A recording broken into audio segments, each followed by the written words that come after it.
Yes, hello. Sema shida yako. Uko wapi mpaka sasa hivi? Wewe ulikuwa wapi muda huu jana? Wewe usiniulize hivyo. Nimekuuliza uko wapi mpaka sasa hivi? Na wewe usiniulize hivyo. Ulikuwa wapi muda kama huu jana? Kwa hiyo mimi na wewe siku hizi yani hatuheshimiani, si ndio? Kwani wewe mimi na wewe hatuheshimiani mpaka jana muda kama huu ulikuwa hujarudi nyumbani? Nakuuliza hivi. Kumbuka wewe ni mke wa mtu. Uko wapi mpaka sasa hivi? Wewe unanijibu hivyo? Na wewe kumbuka ni mume wa mtu. Ulikuwa wapi muda kama huu jana? Na wewe nijibu. Basi nasemaje? Sema. Usirudi hapa nyumbani.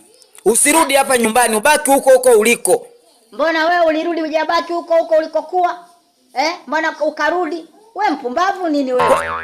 Hivi unajielewa wewe? Mbona mpumbavu sana? Kwa hiyo wewe unataka yani mimi ninachokifanya mimi na wewe ukifanya, si ndio? 50 kwa 50. Wewe unachokifanya mimi nakifanya, hata mwenzao na moyo na roho pia naumia. Basi sikia nikwambie, mimi siwezi kuoa mwanaume mwenzangu. Maana mpaka hapa wewe ni mwanaume mwenzangu, sio mwanamke. Siwezi, yani naomba usirudi hapa, na kama unarudi hapa uje uchukue nguo zako uondoke. Mbona wewe ulirudi na ujaja kuchukua nguo zako ukaondoka? Kwa hiyo unanifanya mwenzao mpumbavu, sijielewa, sina akili. Kwa wewe mimi nikichelewa kurudi nyumbani, mimi baba wa familia, na wewe unachelewa, si ndio? Kwa hiyo tunashindana mimi na wewe. Tunashindana. Hata mimi pia mama wa familia. Weka baba mimi mama.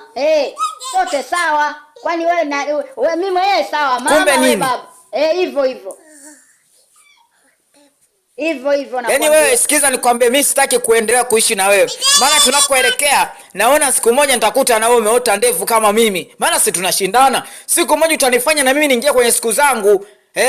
Ili tushindane. Wewe unifanye mpaka sasa hivi. Nasemaje? Yaani sitaki mazoea. Wewe ondoka, njoo chukua vitu vyako uondoke bwana. Mbona wewe jana ujaja kuchukua vitu vyako ukaondoka? Njoo chukue, wewe huwezi kuniambia upumbavu kama huo. Mimi na wewe tuwezi kulingana bwana. Sichukui kazi hivi, mimi nakupeleka polisi. Wewe nengene kajifanya kuwa wewe ndio mwamba. Sasa sikia nikwambie. Na kunyosha. Sema.